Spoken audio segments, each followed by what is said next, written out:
కూడి వచ్చిన సహోదరి సహోదరులందరికీ మన ప్రభు క్రీస్తు యేసు నామములో వందనాలు తెలియజేస్తున్నామని. పోయిన ప్రభు దినమున మనము రక్షణ దేవుడు అనుగ్రహించు దీవెనై ఉంది అని మనం నేర్చుకొని ఉన్నాం. రక్షణ దేవుడు అనుగ్రహించు దీవెన, ఆయన వరమే, దేవుడి కృప వలన అనుగ్రహింపబడిన వరం అది. ఎఫెసీయులకు రాసిన పత్రిక 2వ అధ్యాయం 8వ వచనంలో ఈ మాట రాయబడింది. ఎఫెసీయులకు రాసిన పత్రిక 2వ అధ్యాయం 8వ వచనంలో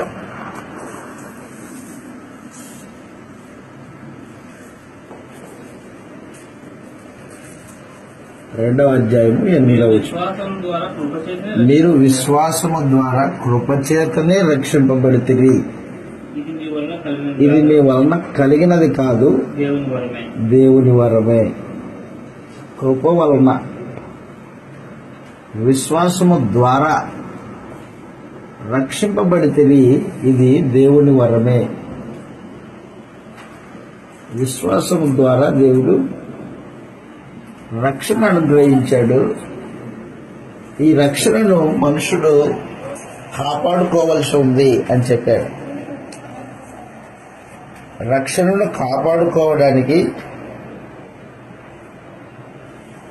దేవుడిచ్చిన వరాన్ని కాపాడుకోవడానికి మనుషుడు చేయవలసిన పని ఏంటి? ఒకటి, పరిశుద్ధులతో సహవాసం చేయాలి అని చెప్పారు. హెబ్రీయులకు రాసిన పత్రిక 4వ అధ్యాయం 2వ వచనంలో రక్షణను కాపాడుకోవడానికి పరిశుద్ధులతో సహవాసం అవసరం.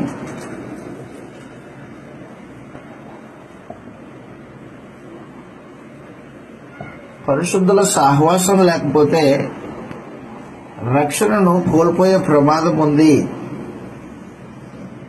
చదువుతున్న లేఖన భాగము హెబ్రీయులకు రాసిన పత్రిక 4వ అధ్యాయము 2వ వచనంలో ఈ మాట రాయబడింది. వారికి ప్రకటింపబడినట్లు మనకును సువార్త ప్రకటింపబడెను అదనమాట. వారికి ప్రకటింపబడినట్లు, వారికి అంటే ఇశ్రాయేలీయులకు ప్రకటింపబడినట్లు మనకును సువార్త ప్రకటింపబడింది. కానీ వారు వినిన వారితో విశ్వాసం గలవారై అదనమాట. వినిన వారితో విశ్వాసం గలవారై కలిసి ఉండలేదు, విశ్వాసులతో కలిసి ఉండలేదు. కాబట్టి విన్న వాక్యము నిష్ప్రయోజనమై ఉన్నది అదనమాట. పరిశుద్ధులతో సహవాసం చేయకపోతే నువ్వు విన్న సందేశము నీలో ఫలించదు, నిష్ప్రయోజనం అవుతుంది. వాస్తవానికి వాక్యానికి ఉన్న శక్తి మనుషుని యొక్క ఆత్మను రక్షించే శక్తి కలిగింది. అది అంత శక్తివంతమైన వాక్యము నిష్ప్రయోజనమయ్యే పరిస్థితి వచ్చింది. ఎప్పుడైతే నువ్వు సహవాసంలో, లోక సహవాసంలో తిరుగుతావో అప్పుడు వాక్యం నిష్ప్రయోజనమైంది. హెబ్రీయులకు రాసిన పత్రిక 4వ అధ్యాయంలో వాక్యానికి ఉన్న శక్తి మాట్లాడాడు పరిశుద్ధాత్మ.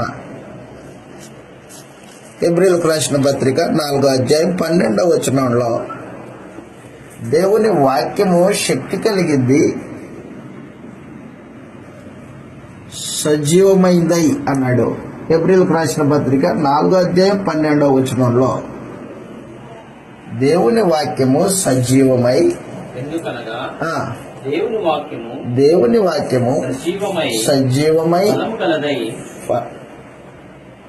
బలము కలదై రెండంచుల గల ఎటువంటి ఖడ్గం కంటే వాడిగా ఉండి ప్రాణమును ఆత్మను కీళ్లను మూలుగును విభజించినంత మట్టుకు దూర్చు హృదయం యొక్క తలంపులను ఆలోచనలను శోధించుచు ఉన్నది అదనమాట. హృదయం యొక్క తలంపులను ఆలోచనలు శోధించే శక్తివంతమైంది దేవుని వాక్యం. సజీవమైంది, కదలికలు కలిగింది అది దేవుని వాక్యం. ఎవరి హృదయంలో ప్రవేశిస్తుందో వారిని బతికించేది దేవుని వాక్యం. జీవం కలిగింది, బలం కలిగింది అన్నాడు, శక్తి ఉంది దానికి. యాకోబు గారు రాసిన పత్రిక 1వ అధ్యాయం 21వ వచనంలో ఆత్మను రక్షించు శక్తి గల వాక్యము అన్నాడు. యాకోబు గారు రాసిన పత్రిక 1వ అధ్యాయము 21వ వచనంలో ఈ మాట రాయబడింది, మీ ఆత్మలను రక్షించు శక్తిగల వాక్యమును. అందుచేత సమస్త కల్మషం, ఎక్కడుంది కల్మషం? హృదయంలో ఉన్నది. హృదయంలో ఉన్న కల్మషాన్ని తీసివేసి సమస్తమైన కల్మషమును, విర్రవీగుచున్న దుష్టత్వమును మాని లోపల నాటబడిందై అదనమాట ఆత్మలను రక్షించే శక్తిగల వాక్యం. అదే ఆత్మలను రక్షించే శక్తిగల వాక్యం.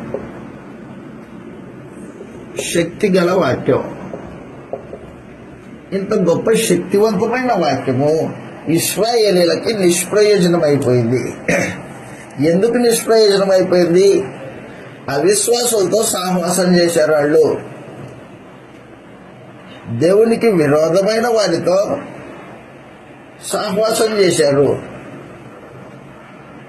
ఎక్కడ సహవాసం చేశారు చెప్పాను మీకు. మోషే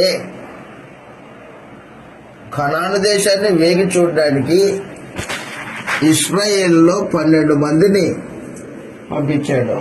పంపిస్తే ఆ 12 మంది కనాను దేశాన్ని చూచి 10 మంది ఒక గ్రూపు, 2 ఒక గ్రూపుగా చీలికయ్యి వచ్చేశారు.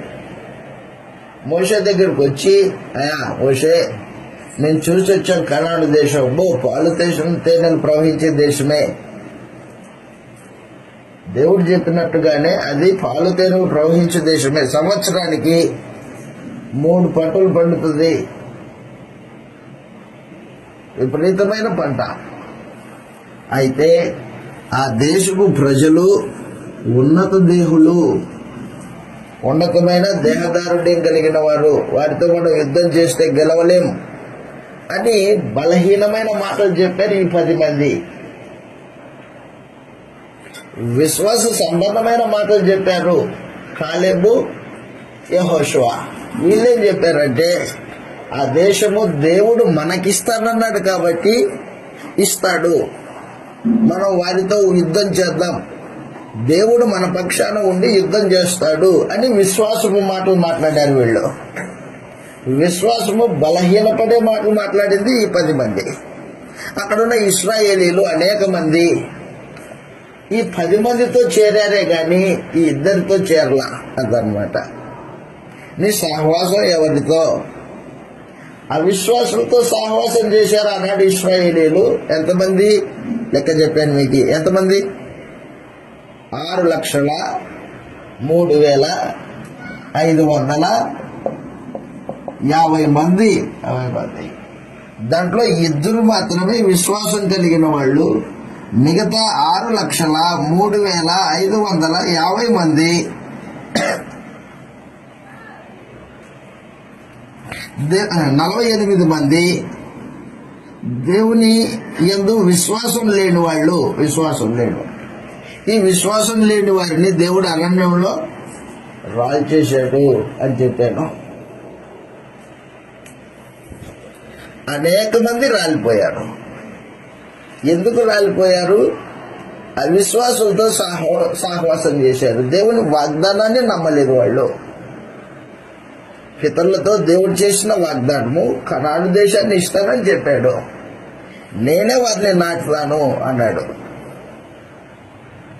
నేనే వారిని కనాను దేశంలో నాటి వృద్ధి చేస్తాను అని దేవుడు చెప్పాడు. కానీ ఇశ్రాయేలీలు మోషే కాలంలో తిరుగుబాటు చేశారు. రే, ఆ ఉన్నత దేవులతో మనం పోట్లాడలేం, మన చేత కాదు. మనము ఒక నాయకుడిని ఏర్పాటు చేసుకొని తిరిగి ఐగుప్తు దేశానికి వెళ్ళిపోదాం అని ఒక నాయకుడిని ఏర్పాటు చేసుకోవడానికి వెనుకంజ వేసి దేవునికి విరోధంగా తిరుగుబాటు చేశారు. ఆ తిరుగుబాటు చేయడానికి కారకులు ఎవరు? ఈ 10 మంది అవిశ్వాసులు. అది చెప్తున్నాడు హెబ్రీ రచయిత 4వ అధ్యాయం 2వ వచనంలో. పరిశుద్ధులతో సహవాసం లేకపోతే విన్న దేవుని సందేశము, దేవుని వాక్యము నిష్ప్రయోజనం అయిపోతుంది. కాబట్టి హెబ్రీయులారా, పరిశుద్ధులతో సహవాసం చేయండి. పరిశుద్ధులతో సహవాసం చేస్తే ఏం జరుగుతుందంటే చెడుతనం మానుకుంటావు. పరిశుద్ధులతో సహవాసం చేస్తే దేవుని యందు విశ్వాసము రోజు రోజుకి వృద్ధి పొందుతుంది. పరిశుద్ధులతో సహవాసం చేస్తే నిరీక్షణ నిలిచి ఉంటుంది. దేవుని వాగ్దానమందు విశ్వాసం ఉంటుంది. అదనమాట. వారికి ప్రకటింపబడినట్లు మనకును సువార్త ప్రకటింపబడింది. అయితే వారు విన్న వారితో కలిసి ఉండలేదు కనుక విన్న వాక్యము నిష్ప్రయోజనమైపోయింది. అదనమాట. రక్షణను కొనసాగించుకునేవాడు చేయవలసిన మొట్టమొదటి కార్యక్రమం ఇది. పరిశుద్ధులతో సహవాసం చేయాలి అని చెప్పేశాడు. పరిశుద్ధులతో సహవాసం చేస్తే విన్న వాక్యము ఫలిస్తుంది. 2, రక్షణను కొనసాగించుకోవడానికి జ్ఞానేంద్రియాలని సాధకం చేయాలి అని చెప్పాను. పోయిన ప్రభుత్వంలో నేర్చుకున్న సందేశమే. జ్ఞానేంద్రియాలని సాధకం చేయాలి అని చెప్పాం. జ్ఞానేంద్రియాలు సాధకం చేయాలి. 2వ విషయం అది. జ్ఞానేంద్రియాలు అంటే ఏంటివి? 4 విషయాలు ఆత్మ సంబంధంగా. 1 కన్ను, నాలుక, చెవులు, చర్మము. ఏ రూపంలోనైనా కన్ను అపవిత్రమైతే దేహమంతా అపవిత్రమైపోతుంది, చెడిపోతావు, రక్షణ కోల్పోతావు. నాలుక అపవిత్రమైన మాటలు మాట్లాడితే, శపిస్తే సాటి మనిషిని అపవిత్రుడైపోతావు, రక్షణ కోల్పోయే ప్రమాదం ఉంది. చెవులు దురద చెవులు కలిగినవైతే రక్షణ కోల్పోయే ప్రమాదం ఉంది. చర్మం నీది కాని వస్తువు తాకకూడదు, అది నీది కాదు. అదుపులో పెట్టుకోవాలి కాళ్ళు చేతుల్ని. ఏం చేస్తున్నాను నేను అనే ఒక వివేచన ఉండాలి. అలాగూ లేకపోతే మనుషుడు రక్షణను కోల్పోయే ప్రమాదం ఉంది. ఉచితంగా అనుగ్రహింపబడిన రక్షణ కోల్పోతాడు. అంటే 2 సంగతులు మనం ఆలోచన చేసాం పోయిన ప్రభు దినమున. ఈ దినమున మరికొన్ని సంగతులు ఆలోచన చేస్తాం. రక్షణను కాపాడుకోవడానికి మనుషుడు చేయవలసిన 3వ కార్యక్రమం ఉంది.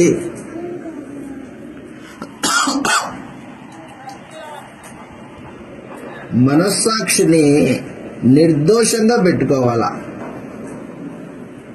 మనస్సాక్షిని నిర్దోషంగా పెట్టుకోవాలి.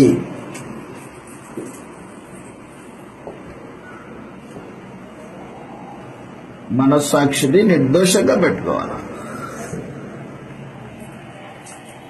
దేవుడు అంతరంగంలో ఆత్మ సంబంధమైన వాటిని ఏర్పాటు చేశాడు. ఆత్మకు సంబంధించినటువంటి చదువుతాం. కీర్తన గ్రంథము, కీర్తనలో ఈ విషయాన్ని తెలియజేశాడు కీర్తనాకారుడు. అంతరంగంలో ఏముంటాయి? కీర్తన గ్రంథము 23వ కీర్తన చూడండి ఒకసారి. క్షమించండి, 103వ కీర్తన 2వ వచనం. కీర్తన గ్రంథము 103 2వ వచనంలో ఈ మాట రాయబడింది. 103వ కీర్తన దావీదు కీర్తన అది. ఏమంటున్నాడు 2వ వచనంలో? నా ప్రాణమా యెహోవాను సన్నిధించుము, ఆయన చేసిన ఉపకారములను వేటిని మరవద్దు. ఆయన నా దోషములన్నిటినీ క్షమించువాడు, కుదుర్చువాడు. అదనమాట. నా ప్రాణమా నా అంతరంగంలో ఉన్న సమస్తమా అన్నాడు. అంతరంగంలో సమస్తం ఏంటి? అది సమస్తం అంతరంగంలో ఏమున్నాయంటే, 1 హృదయం ఉంది. అంతరంగంలో హృదయం ఉంది. హృదయం ఎక్కడుంది? ఆత్మకు సంబంధించింది అది. 2 అంతరంగంలో మనస్సు ఉంది. మనస్సు ఆలోచనలకు నిలయం. నీ ఆలోచనలు ఎక్కడి నుంచి పుడతాయి? మనస్సులో నుంచి పుడతాయి. ఎక్కడుంది మనసు? మనసు అంటే మెదడు కాదు. మెదడు వేరే, మనస్సు వేరే. శరీర అవయవాలలో మెదడు ఒక భాగము, ఆత్మ సంబంధమైనది మనస్సు అనేది. ఆ తర్వాత 3వది మనస్సాక్షి. మనస్సాక్షిని దేవుడు పెట్టాడు. ఆత్మకు సంబంధించింది మనస్సాక్షి. అది మరలా అంటున్నా, బాగా గుర్తుపెట్టుకో. హృదయం వేరే, మనస్సు వేరే, మనస్సాక్షి వేరే. ఈ 3 ఆత్మకు సంబంధించినవి. హృదయము ఉద్వేగాలను పుట్టించేది. అది ఉద్వేగాలంటే కోపము, ప్రేమ, జాలి, దయ. ఎక్కడి నుంచి వస్తాయి? అవి హృదయంలో నుంచి వస్తాయి. ఏమిరా బండబారిన హృదయంలాగా మాట్లాడతావు అంటాడు. మనుషుడు అంత కఠినంగా ఉంటేరే, ఏందిరా నీ హృదయం అంత కఠినంగా ఉంది ఏందిరా అంటాడు. కనీసం జాలి కూడా లేదా దాంట్లో అంటాడు. అంటే ఎక్కడి నుంచి పుడతాయి అన్నమాట? జాలి, దయ, కనికరము హృదయంలో నుంచి పుడతాయి. భావోద్వేగాలకి నిలయము హృదయం. మనస్సు ఆలోచనలకు నిలయం. ఒక వస్తువును చూచావు, వెంటనే ఆలోచన పుట్టింది. ఎక్కడ పుట్టింది? అది మనసులో పుట్టింది. మంచి చేయాలన్న ఆలోచన అయినా, చెడు చేయాలన్న ఆలోచన అయినా అది ఎక్కడ పుడుతుందంటే మనసులో పుడుతుంది. ఆ తర్వాత మనస్సాక్షి అనేది ఉంది ప్రతి వాడికి. మనస్సాక్షి న్యాయ నిర్ణేత అన్నమాట. నువ్వు ఆలోచన చేసే ఆలోచన అది మంచిదా చెడ్డదా అని నిర్ణయించేది ఎవరన్నమాట? మనస్సాక్షి. నువ్వు చేసిన కార్యక్రమం ఉందే, అది మంచి కార్యక్రమమా చెడ్డ కార్యక్రమమా? సరే, అది చెడ్డ కార్యక్రమము. మనస్సాక్షి ఏం చేస్తుందంటే గద్దిస్తుంది, చెయ్యొద్దు అంటది. అయినా కూడా మనుషుడు చేశాడు అనుకో, అప్పుడు మనస్సాక్షి ఒంటరిగా ఉన్నప్పుడు చెడ్డదాన్ని చేశావే అంటది. లోపల మనస్సాక్షి గద్దిస్తూ ఉంటది అన్నమాట. నెమ్మది ఉండదు మనుషుడికి. రోమీయులకు రాసిన పత్రిక 2వ అధ్యాయం. మనస్సాక్షి చేసే పని ఏంటో చూడండి ఒకసారి. రోమీయులకు రాసిన పత్రిక 2వ అధ్యాయము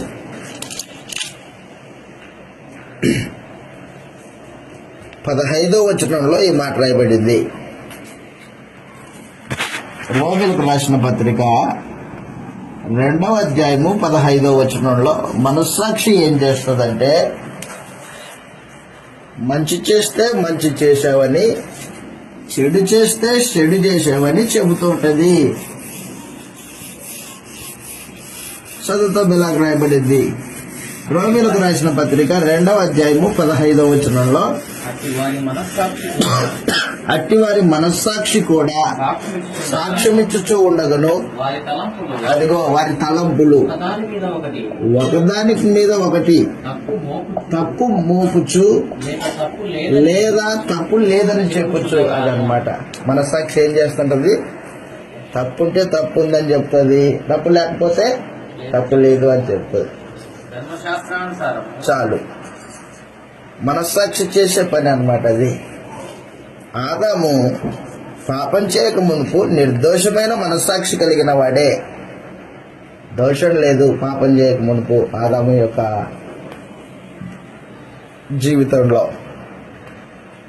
ఎప్పుడైతే తినొద్దన్న పండు తిన్నాడో తన భార్య మాట విని, అప్పుడు మనస్సాక్షి అతన్ని గద్దిస్తుంది.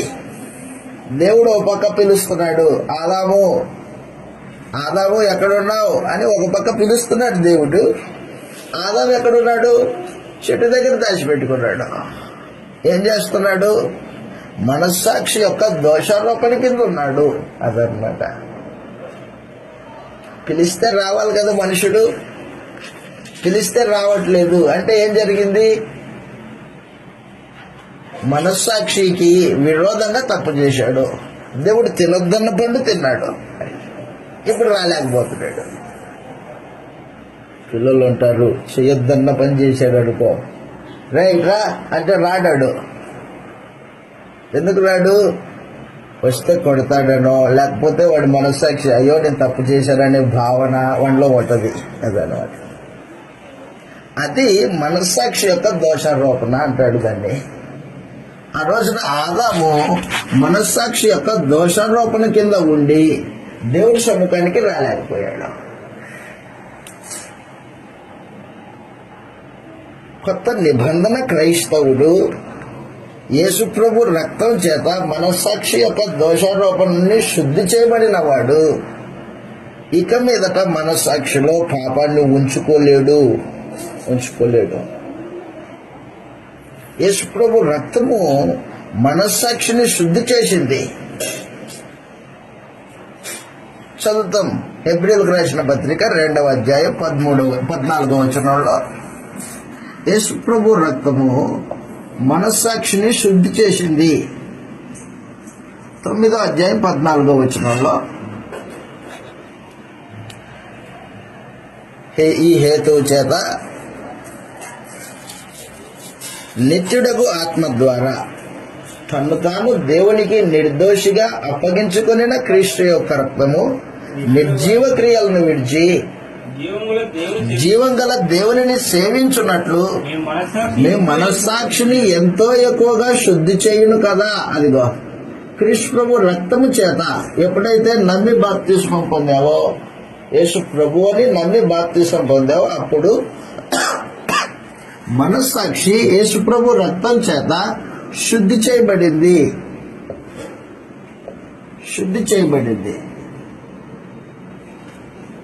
దోషారోపణని కడిగేసింది యేసు ప్రభు రక్తం.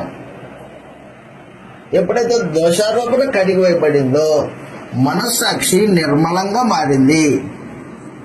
హెబ్రీయులకు రాసిన పత్రిక 10వ అధ్యాయం 21వ వచనంలో ఈ మాట రాయబడింది. మనస్సాక్షి నిర్మలం చేయబడింది అన్నాడు. నిర్మలమైనది అంటే దోషారోపణ లేనిది, నెమ్మది కలిగింది అన్నాడు. హెబ్రీ పత్రిక 10వ అధ్యాయం 21వ వచనంలో దేవుని ఇంటి పైన మనకు గొప్ప యాజకుడు ఉన్నాడు గనక అదిగో మనస్సాక్షికి కల్మషం తోచకుండానట్లు మోక్షింపబడిన హృదయం గలవారును అదిగో నిర్మలమైన ఉదకంతో స్నానం చేసిన గలవారును ఉండి విశ్వాస విషయంలో సంపూర్ణ నిశ్చయిత కలిగి అదనమాట. ఎప్పుడైతే యేసుప్రభు రక్తము చేత కడగబడ్డావో మనస్సాక్షి నిర్మలమైంది. పేతురు గారు రాసిన మొదటి పత్రిక 3వ అధ్యాయము 21వ వచనం. పేతురు గారు రాసిన మొదటి పత్రిక 3వ అధ్యాయం 21వ వచనంలో అదనమాట. బాప్తిస్మంలో మనస్సాక్షి నిర్మలం చేయబడింది. దోషారోపణ చేసే మనస్సాక్షి ఇప్పుడు లేదది. దానికి సాదృశ్యమైన బాప్తిస్మము ఇప్పుడు మిమ్మల్ని రక్షించుతున్నది.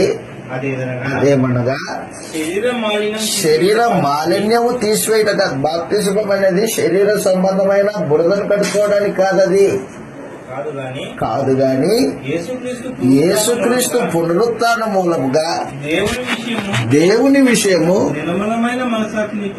అదనమాట. నిర్మలమైన మనస్సాక్షి నిర్మలమైంది. క్రొత్త నిబంధన క్రైస్తవుడి యొక్క మనస్సాక్షి నిర్మలమైంది. అంటే ఒడిదుడుకులు లేనిది, దోషారోపణ లేనిది, నెమ్మది కలిగింది, దేవుడి సముఖానికి ధైర్యంగా వెళ్ళే ఒక నిర్దోషమైంది మనస్సాక్షి అన్నమాట. ఆదం ఎక్కడ ఉన్నావు అంటే నేరుగా వస్తాడు. ఇప్పుడు నేరుగా వచ్చేస్తాడు. ఏమైంది? యేసుప్రభు రక్తం చేత శుద్ధి చేయబడింది అదనమాట. కాబట్టి కొత్త నిబంధన క్రైస్తవులు అంటే యేసుప్రభు రక్తమునందు విశ్వాసం ఉంచిన వాళ్ళు దేవుని కృప వలన పొందిన రక్షణ. ఈ రక్షణ ఏం చేస్తుంటదంటే మనస్సాక్షిని నిర్దోషంగా పెట్టుకునేటట్టు బాధ్యత కలిగి ఉంటుంది. మనస్సాక్షిని నిర్దోషంగా పెట్టుకోవాలా.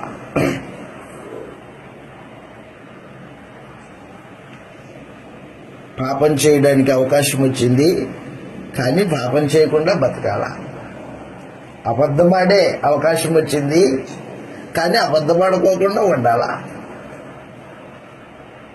లాభము, అబద్ధమాడితే లాభం వస్తుంది, అయితే ఆ లాభం వద్దు, అబద్ధమాడేది వద్దు అనే భావన మనస్సాక్షిని నిర్దోషంగా పెట్టుకోవడానికి తాపత్రయపడేవాడు చేసే కార్యక్రమం. అది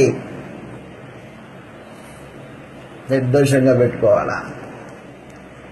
యోసేపు ఉన్నాడు, మనందరికి తెలుసు. పాత నిబంధనలో పితరుల కాలంలో యోసేపు యవనస్తుడు, 25 సంవత్సరాల వయసు ఉండొచ్చు మేబీ.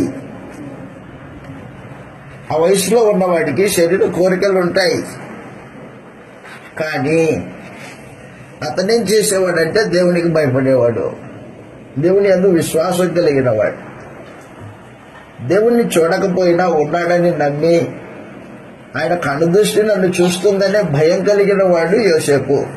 ఒక రోజున యజమానుడి భార్య, యజమానురాలు, ఆమె పోతిఫర్ భార్య, పేరు కూడా చెప్పలేదు గ్రంథంలో. పోతిఫర్ భార్య యోసేపు మీద కన్ను వేసి అతనితో తప్పు చేయాలని పలుమార్లు ప్రేరేపించేది. ప్రతిరోజు శోధనే యోసేపుకి ఆమె ద్వారా. కానీ యోసేపు ఎన్నడే ఆమెతో ఏకీభవించిన వాడు కాదు. పాపం చేయడానికి అవకాశం వచ్చినా పాపం చేయకోకుండా బతికేవాడు యోసేపు. ఎందుకు? మనస్సాక్షిని దేవుని ఎదుట నిర్దోషంగా పెట్టుకునే ఆలోచన కలిగిన వాడు.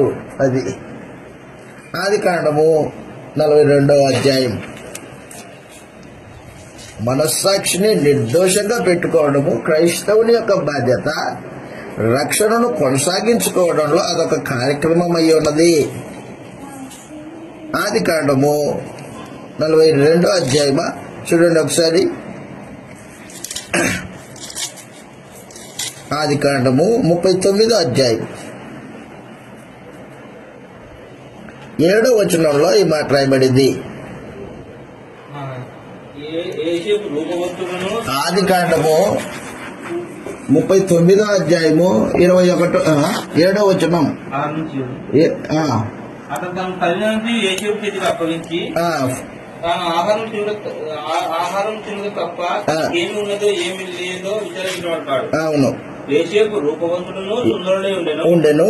అటు తర్వాత అతని యజమాని భార్య యోసేపు మీద కన్ను వేసి తనతో శీలించమని చెప్పాను. అయితే అతడు ఒప్పక నా యజమానుడు తన తల్లిదండ్రులు నా చేతికి అప్పగించను కదా, నా వశంలో తన ఇంటిలో ఏమి ఉన్నదో అతడు ఎరగడు.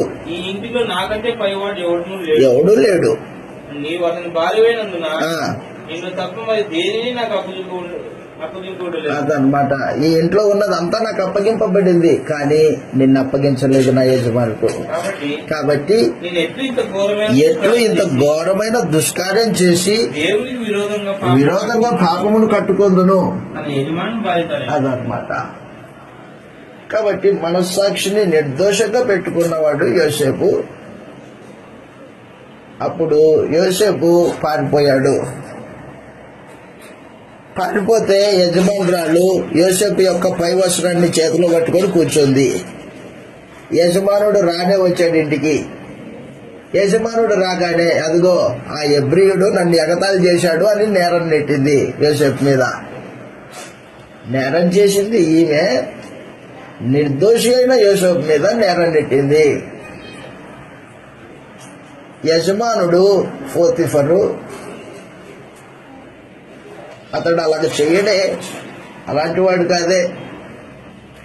అతని అంతరంగం చెప్తుంది, పోతిఫర్ యొక్క అంతరంగము పోతిఫర్కి చెప్తుంది యోసేపు నిర్దోషే, అతడు అలాంటి వాడు కాదు. అయినప్పటికీ తన భార్య మాట విని యోసేపుని చెరసాలలో వేయించేశాడు. యోసేపు యొక్క మనస్సాక్షి నిర్దోషమైందే. పోతిఫర్కు కూడా తెలుసు యోసేపు యొక్క మనస్సాక్షి ఎలాంటిదో. అలాగున నిర్దోషమైన మనస్సాక్షి కలిగి జీవితాన్ని కొనసాగించడం అనేది క్రైస్తవుని యొక్క బాధ్యత అయ్యింది. బాధ్యత.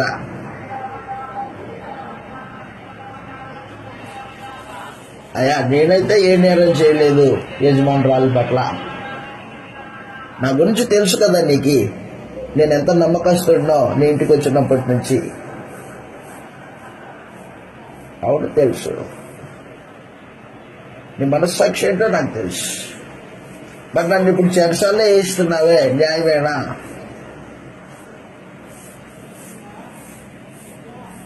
కాబట్టి తన నిర్దోషత్వాన్ని రుజువు చేసుకోవడానికి ప్రయత్నం చేయలేదు యోసేపు. ఆయన నిర్దోషిని రుజువు చేసుకోవడానికి ప్రయత్నం చేయాల. కాబట్టి మనస్సాక్షి లోపల ఎవరు ఎన్ననుకున్నా నీ మనస్సాక్షి మాత్రం నీకు నెమ్మదిస్తూ ఉంటుంది. పాపం లేదని చెప్తూ ఉంటుంది. ఒకవేళ పాపం చేస్తే పాపం చేశావు అని చెప్తుంటది. అదనమాట మనస్సాక్షి చేసే కార్యక్రమం. అయితే క్రైస్తవుడు ఏం చేయాలన్నమాట, మనస్సాక్షిని నిర్దోషంగా పెట్టుకోవాల్సిన బాధ్యత కలిగిన వాడై ఉన్నాడు. అపోస్తల కార్యాల్లో అపోస్తలుడైన పౌలు నేరస్తుడైనట్టు అధికారుల ఎదుట, రాజు ఎదుట నిలబడ్డాడు. ఏం నేరస్తుడు, ఏం నేరం చేశాడు? సువార్త ప్రకటించినందుకు వాళ్ళు నేరంగా ఎంచారు దాన్ని.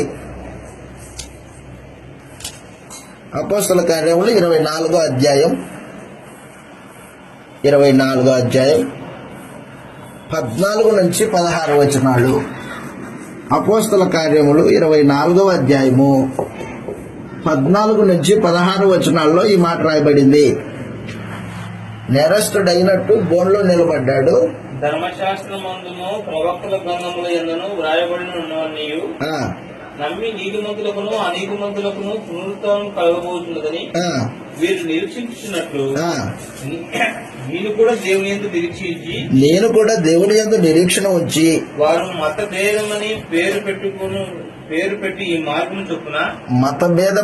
పెట్టి ఈ మార్గం చొప్పున క్రైస్తవ మార్గం చొప్పున నా పితరుల దేవుని సేవించుతున్నానని మీతో చెప్పుచున్నాను, ఒప్పుకొంచున్నాను. ఈ విధంగా నేనును దేవుని ఎడలను, బాగా గుర్తుపెట్టుకో, ఈ విధంగా నేనును దేవుని ఎడలను, దేవుని ఎడల మనుషుల ఎడల ఎల్లప్పుడూ నా మనస్సాక్షి నిర్దోషమైనది. అదనమాట సమాచారం.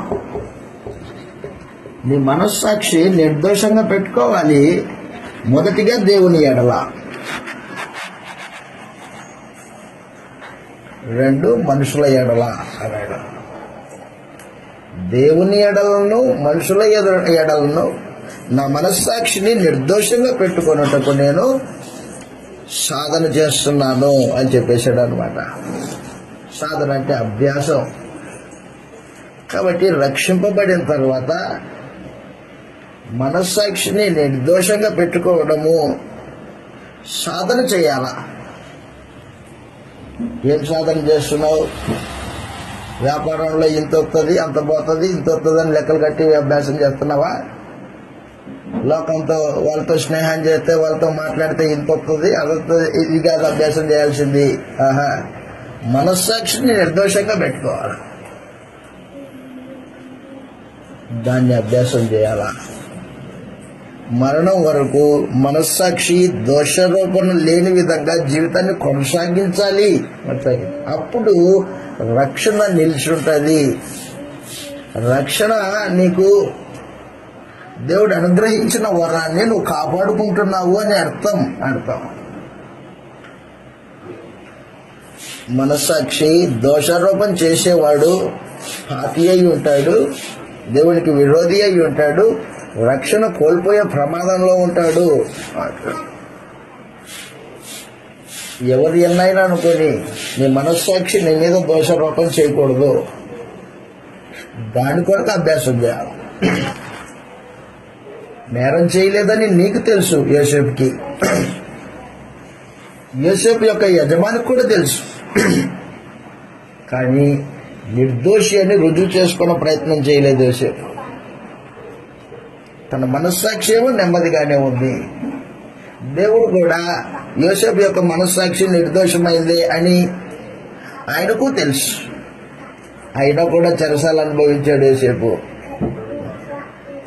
నిర్దోషమైన మనస్సాక్షి కలిగి నేరం చేయకపోయినా దోషిగా శిక్ష విధింపబడడం అనేది దేవుని దృష్టికి మనకు మహిమ తెచ్చేది.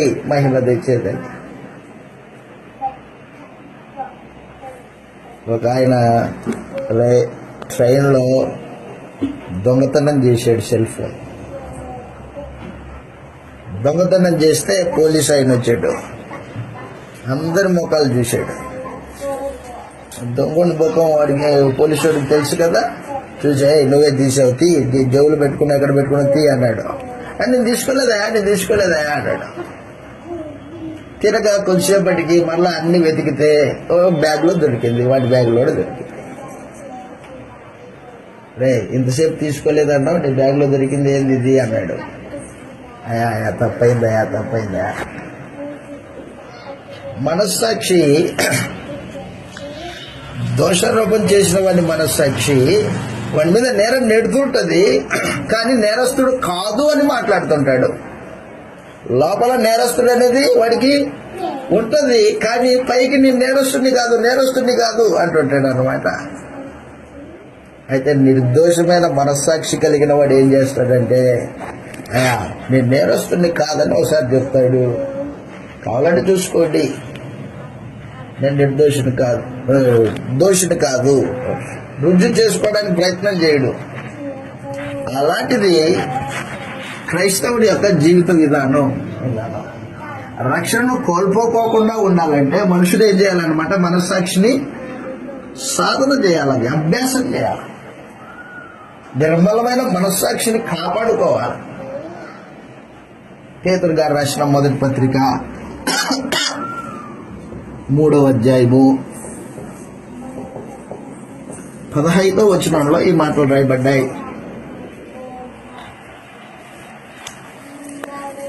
పేతురు గారు రాసిన మొదటి పత్రిక 3వ అధ్యాయం 15వ వచనంలో, నిర్మలమైన మనస్సాక్షి కలిగిన వారై, అదిగో మనస్సాక్షి నిర్మలంగా ఉండాలా, దోషం లేనిదై నిర్మలమైన మనస్సాక్షి కలిగిన వారై మీలో ఉన్న నిరీక్షణను గూర్చి, అదిగో మీలో ఉన్న నిరీక్షణ గూర్చి హేతువడుకు ప్రతివాడికి సాత్వికంతోనూ భయముతోనూ సమాధానం చెప్పుటకు ఎల్లప్పుడూ సిద్ధముగా ఉండి మీ హృదయముల యందు క్రీస్తును ప్రభువుగా ప్రతిష్ఠ చేయుడి అన్నారు.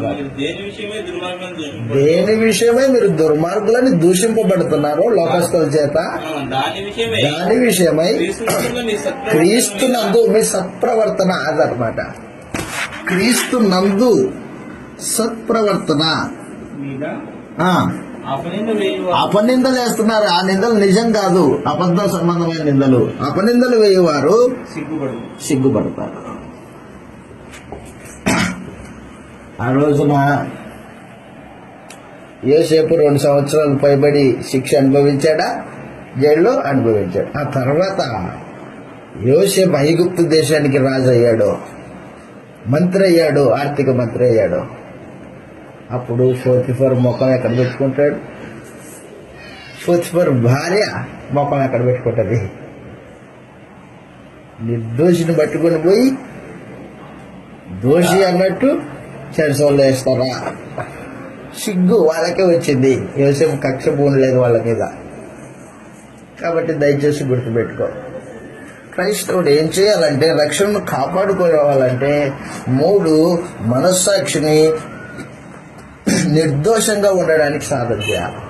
ఎవరేమన్నా అనుకో, నా మనస్సాక్షి నా మీద దోషారోపణ చేయకూడదు, దేవుడు నా మీద దోషారోపణ చేయకూడదు. దాన్ని సాధన చేయాలన్నమాట. కొంతమంది దీన్ని సాధన చేయరు, మనస్సాక్షిని సాధన చేయరు. దేన్ని సాధన చేస్తారు? నీకు పాటలు పాడే వరం ఉంది, పాటలు పాడే వరము, నువ్వు పాటలు ప్రాక్టీస్ చేయి అంటాడు.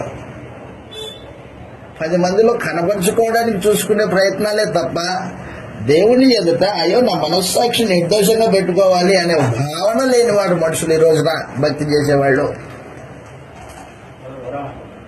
వరం అంట, వరం. దేవుడు అనుగ్రహించిన వరాన్ని ఎప్పుడు పాడు చేసుకొని పాటల వరం ఉందని అబద్ధాలు చెప్పుకుంటూ పోతుంటాడు. కాబట్టి గుర్తుపెట్టుకో, దేవుడు అనుగ్రహించిన వరం రక్షణ, దాన్ని కాపాడుకోవాలంటే పరిశుద్ధుల సహవాసం ఉండాలా, జ్ఞానేంద్రియాలని సాధకం చేస్తూ ఉండాలా, అవయవాలని అదుపులో పెట్టుకోవాలా, 3 మనస్సాక్షి నిర్దోషంగా కాపాడుకోవాలా, 4 సత్క్రియలు చేయాలి, ఎదుటివారికి సహకరించాలి. ఈ రోజున నేను బస్సు దిగిన వెంటనే పాపం ఆయనకి కాలు మొత్తం వాసిపోయిన ఆయన ఆడ పక్కన కూర్చొని ఉన్నాడు, షాప్ దగ్గర కూర్చొని నన్ను పిలిచాడు. బాబు, ఇది ఈగలు వాళ్తున్నాయి, దానికి కట్టు అన్నాడు. కట్టు అంటే నేను వెళ్ళి కట్టాను. బాబు ఇట్లా కాదు బాబు, ఇట్లా కట్టు బాబు అంటున్నాడు. నాకు కొంచెం అవమానకరంగా ఫీల్ అయ్యాను. నేను ఏదో గిల్టీగా ఫీల్ అయ్యాను. ఆ తర్వాత అన్నొచ్చాడు, బండి ఎక్కాను. బండి మీద కూర్చున్నప్పుడు అదే ఆలోచించాను, నువ్వు క్రైస్తవుడేనా? ఇంతకీ క్రైస్తవుడైతే ఏం చేయాలా? సహాయం చేయాలి కదా, సత్క్రియ చేయాలి కదా. అవును అని నాకు నేనే బుద్ధి తెచ్చుకున్నా. అలాగన మనుషుడు సత్క్రియలు చేయాలన్నమాట. సత్క్రియలు చేస్తేనే నీ రక్షణ ఉంటుంది. సత్క్రియలు చేయకపోతే రక్షణ కోల్పోతావు. నిజంగా మదర్ తెరెసా కుష్ఠరోగులకి అంత సేవ చేసిందంటే ఆమె మనసు ఎంతగా ఇదయిందో ఒకసారి ఆలోచించి. కృష్ణ ప్రభు పాపుల కొరకే ప్రాణం పెట్టాడంటే, మంచివాడి కొరకు ఎవడైనా ప్రాణం పెట్టడానికి తెగిస్తాడు, కానీ పాపుల కోసం ప్రాణం పెడతాడా? నేను ఆయన కట్టిన తర్వాత నా చేతులు మరలా 2 కలుపుకోవడానికి ఇష్టపడలేదు. బండిని అలాగే చేతులు పక్కన పెట్టుకుని ఎక్కా. ఇంటికి వచ్చిన తర్వాత చేతులు కడుక్కున్నా. ఎట్టుందో చూడు మనలో. ఇంకా అంటే సత్క్రియలు చేసే ఈ గుణము ఇంకా మనం పెంపొందించుకోలేదు. నా గురించి చెప్తున్నాడు మీకు ఇప్పుడు. కాబట్టి గ్రంథం ఏం చెప్తుందంటే, మనకు రక్షణను కాపాడుకోవాలంటే సత్క్రియలు చేయాలి. సత్క్రియలు చేయకపోతే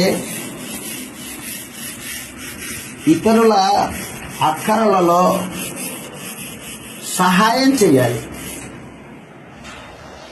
సత్క్రియ చేయకపోతే ఏం జరుగుతుందంటే రక్షణ కోల్పోతావు. 4వది, రక్షణ కాపాడుకోవడానికి మనుషుడు ఏం చేయాలా? సత్క్రియ చేయాలి. తీతుకు రాసిన పత్రిక 3వ అధ్యాయం.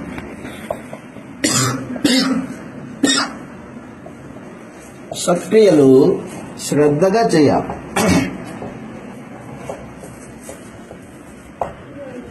తీతుకు రాసిన పత్రిక 3వ అధ్యాయం 6వ వచనం నుండి చదువుతాం లేఖన భాగం.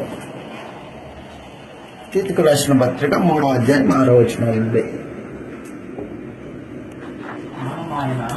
మనము ఆయన కృప వలన నీతిమంతులమని తీర్చబడి అదిగో నిత్య జీవమును గూర్చిన నిరీక్షణను బట్టి దానికి వారసులమగుటకై ఆ పరిశుద్ధాత్మను మన రక్షకుడైన యేసుక్రీస్తు ద్వారా ఆయన మన మీద సమృద్ధిగా కుమ్మరించెను.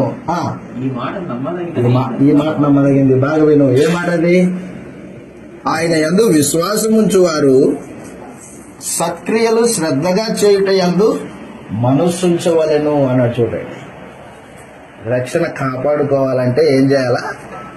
సత్క్రియలు శ్రద్ధగా చేయాలి అన్నాడు. సత్క్రియలు శ్రద్ధగా చేయాలి.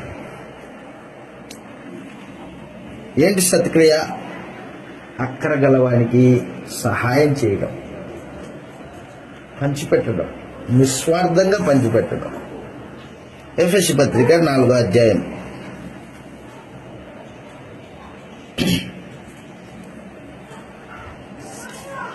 ఎఫెసీలకు రాసిన పత్రిక 4వ అధ్యాయంలో సత్క్రియ అంటే ఏంటంటే చెప్పాడు అక్కడ.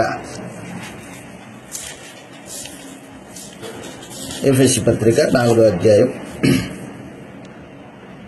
27, 28 వచనాల్లో 4వ అధ్యాయం 27, 28 వచనాలు. ఎఫెసీ పత్రిక. అపవాదికి చోటు ఇవ్వకుడి, దొంగిలివాడు ఇక మీదట దొంగిలక అక్కరగలవానికి పంచిపెట్టుటకు వీలు కలుగు నిమిత్తము తన చేతులతో అదనమాట మంచి పని చేయొచ్చు కష్టపడవలను. అక్కరగలవానికి పంచిపెట్టే బుద్ధి ఉండాలి. అది సత్క్రియ. అక్కరగలవానికి పంచిపెట్టే బుద్ధి లేకపోతే అది సత్క్రియ కాదు. మత్తయి సువార్త 25వ అధ్యాయం 35వ వచనం నుండి. మత్తయి సువార్త 25వ అధ్యాయం 35వ వచనం నుండి చదువుతాం. మత్తయి సువార్త 25వ అధ్యాయం 35వ వచనం నుండి. సత్క్రియ చేసేవారు యేసు ప్రభువుకి సహాయం చేసినట్టు లెక్క. మత్తయి సువార్త 25:35. నేను ఆకలి కొంటిని, అదనమాట. నేను ఆకలి కొంటిని, నాకు భోజనం పెట్టారు. దప్పి కొంటిని, నాకు దాహం ఇచ్చితివి. పరదేశినై ఉంటిని, అదనమాట. నన్ను చేర్చుకుంటుంది. దిగంబరినై ఉంటిని, నాకు బట్టలు ఇచ్చితిరి. రోగినై ఉంటిని, నన్ను చూడవచ్చితిరి. చెరసాల్లో ఉంటిని, నా యుద్ధకు వచ్చితిరి అని చెప్పాను. అందుకు నీతిమంతుడు, ప్రభువా నువ్వు ఎప్పుడు ఆకలి కొని ఉండుట నీవు చూచి మీకు ఆహారం పెడుతుంది, ఎప్పుడు దాహం ఇచ్చితివి,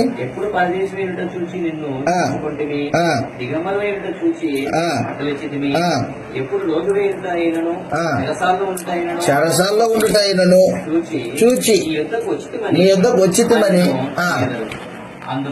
అందుకు రాజు అల్పులైన ఈ నా సహోదరులలో, అదనమాట, అల్పులైన ఈ నా సహోదరులలో ఒకనికి మీరు అలాగ చేశారు, నాకు చేసినట్టే.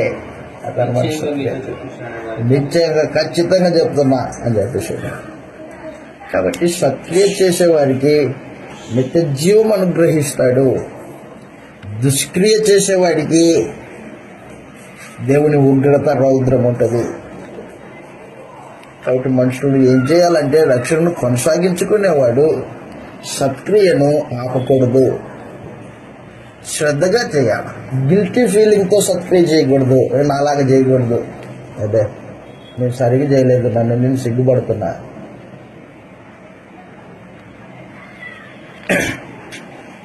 అలా ఉండకూడదు. కాబట్టి సత్క్రియను శ్రద్ధగా చేయటం యందు మనస్సుంచాలి. రక్షణ కొనసాగించుకోవడం అంటే అది. సత్క్రియ చేయకపోతే దుష్క్రియ చేస్తావని లెక్క. ఒకడు ఏదో ఒకటి చేయాలా. ఏదో ఒకటి అంటే దుష్క్రియ అయినా చేయాలా, లేకపోతే సత్క్రియ అయినా చేయాలి. సత్క్రియ చేయలేదనుకో ఆటోమేటిక్గా దుష్క్రియ చేసినట్టు లెక్క. చదువుతాం ఇలాగ రాయబడింది. ఆదికాండము 4వ అధ్యాయము కయ్యూను హేబేలు గురించి మాట్లాడుతూ దేవుడు ఏమంటున్నాడంటే, సత్క్రియ చేస్తే తల ఎత్తుకొనవా అని కయ్యూను మాట్లాడాడు. 4వ అధ్యాయము 5వ వచనం. కయ్యూను అతని అర్పణను ఆయన లక్ష్య పెట్టలేదు, కాబట్టి మిక్కిలి కోపం వచ్చింది. ముఖం చిన్నబుచ్చుకొనగా కయ్యూనుతో, నీకు కోపం ఎలా, ముఖం చిన్నబుచ్చుకున్నావేమి, సత్క్రియ చేసిన ఎడల అదనమాట. దేవునికి బలి అర్పించారు ఇద్దరు అన్నదమ్ములు. కయ్యూను హేబేలు బలి అర్పించారు. అయితే హేబేలు విశ్వాస సంబంధమైన క్రియ చేశాడు, సత్క్రియ చేశాడు. నేను ఇస్తుంది దేవునికి, నా అర్పణ దేవుడు స్వీకరిస్తున్నాడు అని విశ్వాసంతో శ్రేష్టమైనవి తెచ్చి అర్పించాడు. అది విశ్వాసము, సత్క్రియ. కయ్యూను కూడా తన పంట పొలంలో పంట తీసుకుని వచ్చాడు, దేవునికి అర్పించాడు అర్పణ, కానీ దేవుడు స్వీకరించలా. ఎందుకు స్వీకరించలేదు? దుష్క్రియ చేశాడు. అంటే మనసులో విశ్వాసం లేకోకుండా ధాన్యం తెచ్చి అర్పించాడు. అది దుష్క్రియ అన్నమాట. మరలా అంటున్న బాగా గుర్తుపెట్టుకో. మనం ఇప్పుడు ఆరాధన కూర్చున్నాం, మన మధ్యలో దేవుడు ఉన్నాడు. ఆరాధనకి ఇంటి దగ్గర బయలుదేరేటప్పుడే దేవుని ముఖదర్శనం చేసుకోవడానికి వెళ్తున్నాను. నేను యేసు ప్రభుతో పాటు కలిసి తండ్రి యొక్క దేవుణ్ణి ఆరాధన చేయడానికి వెళ్తున్నాను అనే విశ్వాసంతో వస్తే అది సత్క్రియ అవుతుంది, ఇది సత్క్రియ అవుతుంది. లేకపోతే అది సత్క్రియ కాదు. ఆరాధన స్టార్ట్ అయ్యి 8 గంటలకు వచ్చారు మీరు, పాటలు అయిపోయినాయి, అది సత్క్రియనా? సత్క్రియ కాదు. కాబట్టి మనుషుడు సత్క్రియ చేయకపోతే ఆటోమేటిక్గా దుష్క్రియ చేసినట్టు లెక్క. అందుకే చెప్పుకున్నాడు కయ్యూనుతో, నువ్వు సత్క్రియ చేసిన ఎడల తల ఎత్తుకున్నావా, సత్క్రియ చేయని ఎడల అదనమాట. సత్క్రియ చేయని వాడు ఆటోమేటిక్ గా దుష్క్రియ చేసినట్టు లెక్క. రోమీయులకు రాసిన పత్రిక 2వ అధ్యాయం. సత్క్రియ చేసేవాడికి దేవుడు అనుగ్రహించే బహుమానము నిత్య జీవం. దుష్క్రియ చేసేవాడికి దేవుడు అనుగ్రహించే శిక్ష దేవుని ఉగ్రత, కోపం. రోమీయులకు రాసిన పత్రిక 2వ అధ్యాయం. రోమీయులకు రాసిన పత్రిక 2వ అధ్యాయం ప్రత్యేకించి వచనం చెప్తాను. 6వ వచనం. రోమపత్రిక 2వ అధ్యాయం 6వ వచనంలో ఆయన ప్రతివానికి వారి క్రియల చొప్పున ప్రతిఫలం ఇచ్చును. సత్క్రియను ఓపికగా చేయువానికి మహిమను ఘనతను అక్షయతను వెదుకు వారికి నిత్య జీవాన్ని ఇస్తాడు. సత్క్రియను ఓపికగా చేయాలా. 2 మహిమను వెతకాలా. మహిమ భూమహిమ కాదు, పరలోక మహిమ. మహిమను ఘనత భూ సంబంధమైన ఘనత కాదు. ఈ రోజున భూ సంబంధమైన ఘనత ఎలా ఉంటది? వాడికి ఉద్యోగం వస్తే ఘనత, వాడు ఎక్కువ సంపాదిస్తే వాడికి మనుషులు ఎదుట ఘనత, వాడికి ఎక్కువ ఆస్తి ఉంటే ఘనత. కానీ దేవుడి దృష్టికి అవి ఘనతమైనది కాదు. దేవుడి దృష్టికి ఘనమైనది ఏంటంటే యేసు ప్రభువునందు విశ్వాసం ఉంచి పాప ప్రాయశ్చిత్తం పొందినవాడు ధన్యుడు, ధన్యుడు దేవుని ఎదుట. దేవుని మీద ఆధారపడి బ్రతికేవాడు నీతిమంతుడిగా ఎంచబడతాడు. అది ఘనత. దేవుని కృపకు నోచుకున్నవాడు. ఇర్మియా గ్రంథము 9వ అధ్యాయం ఇర్మియా గ్రంథం 9వ అధ్యాయంలో ఏది ఘనత? ఇర్మియా గ్రంథం 9వ అధ్యాయం. ఉద్యోగం వస్తేనో, ఆస్తి ఉంటేనో, ఆరోగ్యం ఉంటేనో కాదు, అది కాదు. 9వ అధ్యాయము 23వ వచనం కరెక్ట్. ఇర్మియా గ్రంథము 9వ అధ్యాయం 23వ వచనంలో యెహోవా దేవుడు ఇలాగ సెలవిస్తున్నాడు, జ్ఞాని తన జ్ఞానమును బట్టి, శూరుడు తన శౌర్యమును బట్టి అతిశయింపకూడదు, ఐశ్వర్యవంతుడు తన ఐశ్వర్యాన్ని బట్టి అతిశయింపకూడదు. అదిగో అతిశయించేవాడు దేన్ని బట్టి అతిశయింపవలనగా భూమి మీద కృప చూపుచు నీతి న్యాయములు జరిగించుచున్న యెహోవాను నేనే అని గ్రహించి అతిశయించేవాడు. ఇటువంటిలో నేను ఆనందించేవాడు. అదనమాట దేవుని ఎదుట ఘనత. ఏది దేవుని ఎదుట ఘనత? దేవుడి మీద విశ్వాసం ఉంచి, దేవుడి మీద ఆధారపడి. ఈరోజు బతికున్నానంటే దేవుడి మీద ఆధారపడ్డాను. విశ్వాసంతో బతకాల, అదనమాట.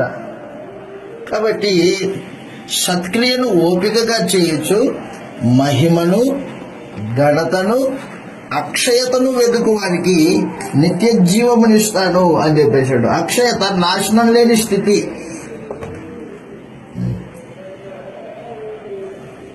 అక్షయతను వెతికితే నిత్య జీవం అనుగ్రహింపబడుతుంది. తర్వాత చెప్పాడు రోమపత్రిక 2వ అధ్యాయము 8వ వచనంలో, నువ్వు దేన్ని వెతుకుతున్నావు? 2:8.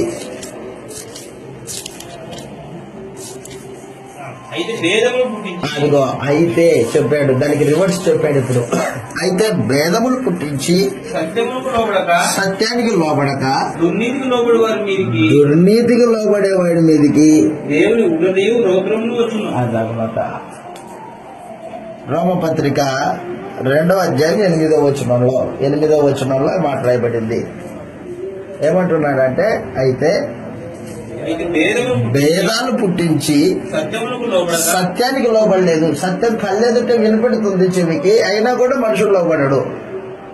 దుర్నీతికి, అన్యాయంగా వచ్చే సొమ్ము, అబద్ధాన్ని జరిగించడం వలన వచ్చే లాభము దుర్నీతి. అది అక్రమంగా సంపాదించింది దుర్నీతి. సత్యమునకు లోబడగా దుర్నీతికి లోబడుచు. అలాంటి వాడికి రేపొద్దున దేవుడు ఇచ్చేది దేవుని ఉగ్రత, దేవుని రౌద్రము. ఎంత మాట! దేవుని రౌద్రము వచ్చును. కాబట్టి మనుషుడు ఏం చేయాలన్నమాట? రక్షణ కొనసాగించుకునేవాడు సత్క్రియలు శ్రద్ధగా చేయాలా, ఓపికగా చేయాలా, ఓపిక కలిగి. అప్పుడు దేవుడు అనుగ్రహిస్తాడు నిత్య జీవాన్ని. సత్క్రియలు ఓపికగా చేయవాడికి, అలాగనే మహిమను, ఘనతను, అక్షయతను వెతుకు వారికి నిత్య జీవమును ఇచ్చును. అలాంటి వారికి నిత్య జీవం. అంతేగాని భేదాలు పుట్టించి సత్యానికి లోబడుకోకుండా దుర్నీతి సంబంధంగా బతుకుతూ కేవలం ఆదివారానికి మాత్రమే ప్రార్థన చేసుకొని మిగతా రోజుల్లో పక్కన పెట్టి నీకు ఇష్టం వచ్చినట్లు బతకడం అనేది దుర్నీతి అన్నమాట. అది అలాంటి వాడికి నిత్య జీవం ఉండదు. కాబట్టి రక్షణను కొనసాగించుకునేవాడు సత్క్రియలు శ్రద్ధగా చేయాలి. వాస్తవానికి క్రీస్తు వద్దకు దేవుడు మనం పిలిచిందే దానికోసం. దేనికోసం? సత్క్రియలు చేయడానికి పిలిచాడు. ఉన్న దాంట్లో ఎదుటివానికి పంచిపెట్టడానికే పిలిచాడు. ఎఫెసీ పత్రిక 2వ అధ్యాయం 10వ వచనంలో మాట్లాడబడింది. ఎఫెసీయులకు రాసిన పత్రిక 2వ అధ్యాయం 10వ వచనంలో, 2వ అధ్యాయం 10వ వచనంలో, మరియు వాటి యందు మీరు నడుచుకొనవలెనని దేవుడు ముందుగా సిద్ధపరిచిన సత్క్రియలు చేయుటకై మరియు అదిగో వాటి యందు సత్క్రియలు, వాటి యందు మనం నడుచుకున్న వాళ్ళని దేవుడు ముందుగా సిద్ధపరిచిన సత్క్రియలు చేయుటకై మనం క్రీస్తు యేసునందు సృష్టింపబడిన వారి కొత్త సృష్టి, ఆయన దేవుడు చేసిన పని అయి ఉన్నాము. కొత్త సృష్టి సత్క్రియలు చేయడానికే వచ్చింది. సత్క్రియలు చేయడానికే దేవుడు దాన్ని సృజించాడు. నిస్వార్థంగా బ్రతకడానికి. కాబట్టి ప్రియులారా, నేను మీకు ఏం తెలియజేస్తున్నాను మీకు అర్థమవుతుందా? దేవుడు అనుగ్రహించిన రక్షణను చివరి వరకు, మరణం వరకు దాన్ని కాపాడుకోవాల్సిన బాధ్యత ఉంది మన మీద. దేవుడా రక్షణ ఇచ్చావు కదా, నువ్వే చూసుకో, నిత్య జీవం నీ ఇష్టమైతే ఇవి, లేకపోతే మనకో దేవుడా అనొద్దు. అలాగనేది కాదు అది. ఆ రక్షణను కాపాడుకోవాలి. కాపాడుకోవడానికి ఏం చేయాలి? మొట్టమొదటిది పరిశుద్ధులతో సహవాసం చేయాల. 2 జ్ఞానేంద్రియాలని సాధకం చేయాల. 3 మనస్సాక్షిని నిర్దోషంగా పెట్టుకోవాలా. 4 సత్క్రియలు శ్రద్ధగా చేయాలా. అదనమాట. ఆ రూపంలో జీవితాన్ని కొనసాగించగలనే ప్రభు వచ్చేంత వరకు, లేదా మరణం వచ్చేంత వరకు మనం ఏం చేయాలంటే సత్క్రియలు శ్రద్ధగా చేయుతూ రక్షణ కాపాడుకోవాలి. దాన్ని కాపాడుకోవడానికి సహాయం చేసేవాడు ప్రభు, సహాయం చేసేవాడు దేవుడు. శోధనలు ఉంటాయి, శోధనలు ఉన్నప్పటికీ శోధనలో సహాయం చేసేవాడు దేవుడు. గుర్తుపెట్టుకో. ఏ రూపంలోనూ విగ్రహారాధనకి చోటు ఇవ్వద్దు. ఏ రూపంలోనూ ధనాపేక్ష కలిగి ఉండడం విగ్రహారాధనే, లోభత్వం కలిగి ఉండడం విగ్రహారాధనే, దేవుని కంటే ఎక్కువగా మరొక దాన్ని హృదయంలో ప్రాముఖ్యత ఇవ్వడం విగ్రహారాధనే. ఏ రూపంలోనూ విగ్రహారాధనకి చోటు ఇవ్వద్దు.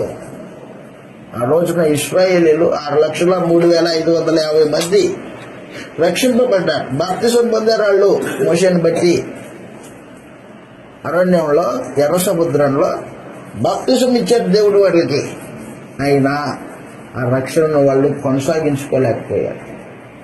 శరీర సంబంధమైన భోజనాల కోసము పాకులాడారు. ఈ అరణ్యంలో దేవుడు మాకు ఆహారాన్ని సిద్ధపరచగలడా? దేవుని మీద అవిశ్వాసం, అవిశ్వాసులుగా బతికారు. దేవుడిని అవమానపరిచారు, దేవుణ్ణి శోధించారు. వాళ్ళు ఒక దూడని చేసుకుని, బంగారు దూడని, దానికి సాగిలపడ్డారు. దేవుని కోపం తెప్పించారు. వాళ్ళు దేవునికి ఇష్టలుగా బతకలేదు. అందుకే సంహరించాడు దేవుడు వారిని. దేవునికి ఇష్టలుగా బతికితే నిత్య జీవాన్ని స్వతంత్రించుకుంటాం. ఆ మాట చదవండి, ముగించుకుంటాం. కొరింథీయులకు రాసిన మొదటి పత్రిక 10వ అధ్యాయం 1వ వచనం నుండి ఆ మాట చదివి ముగించుకుంటాం మనం. సహోదరులారా, ఈ సంగతి మీకు తెలియకుండా నాకు ఇష్టం లేదు. ఏ సంగతి అది? అదేంటంటే, అదిగో కొరింథీయులకు రాసిన మొదటి పత్రిక 10వ అధ్యాయం 1వ వచనం. మన పితరులందరూ అంటే ఇశ్రాయేలులందరూ మేఘం కింద ఉండిరి, వారందరూ సముద్రంలో నడుచుకుంటూ పోయారు. అందరూ మోషేని బట్టి మేఘంలోను సముద్రంలోను అదిగో బాప్తిసం పొందారు వాళ్ళు. అందరూ ఆత్మ సంబంధమైన ఒకే ఆహారం భుజించింది. ఒకే ఆహారం భుజించారు. ఒకే రొట్టె, ఒకే ద్రాక్ష రసం అన్నట్టు. అందరూ ఆత్మ సంబంధమైన ఒకే పానం చేసిరి. ఏలయనగా తమను వెంబడించిన ఆత్మ సంబంధమైన బండలో తాగిరి. ఆ బండ క్రీస్తే. అయితే వారు ఎక్కువ మంది దేవునికి, ఆ మాట గుర్తుపెట్టుకో, ఎక్కువ మంది దేవునికి ఇష్టలుగా ఉండకపోయిరి గనుక అరణ్యంలో సంహరింపబడి. కాబట్టి రక్షణ కొనసాగించుకునేవాడు ఏం చేస్తాడంటే, నేను చేసే కార్యక్రమం దేవునికి ఇష్టమైనదా కాదా అని విచారణ చేసుకుంటాడు. గ్రంథాన్ని మనుషులకు ఇష్టం కాదు, లోకానికి ఇష్టం కాదు, శరీరానికి ఇష్టం కాదు, దేవునికి ఇష్టమైనదా కాదా అది అన్నమాట క్రైస్తవుని యొక్క బాధ్యత. అది ఆ రోజున వాళ్ళు అనేక మంది దేవునికి ఇష్టలుగా ఉండకపోయిరు గనక సంహరింపబడిరి. అది చదవండి కిందికి.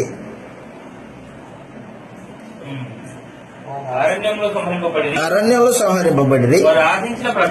వాళ్ళు ఆశించారంట. చూడండి, వాళ్ళు ఆశించిన ప్రకారము చెడ్డవాటిని ఆశించుకోకుండా ఉండాలా.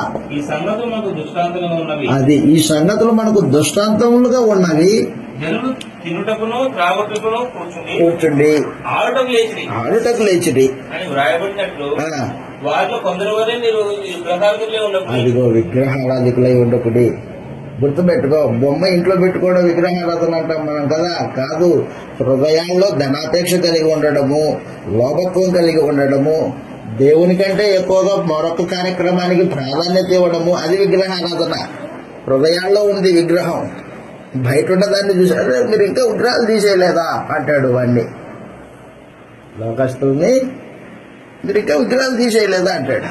వీడి లోపల విగ్రహం ఇది పక్కన పెట్టి ఎదుటి కంట్లో నలుసుని చూస్తున్నాడు. రెండు కంట్లో దూలముని చూసుకో. ఎక్కడుంది దూలం? హృదయంలో ఉంది.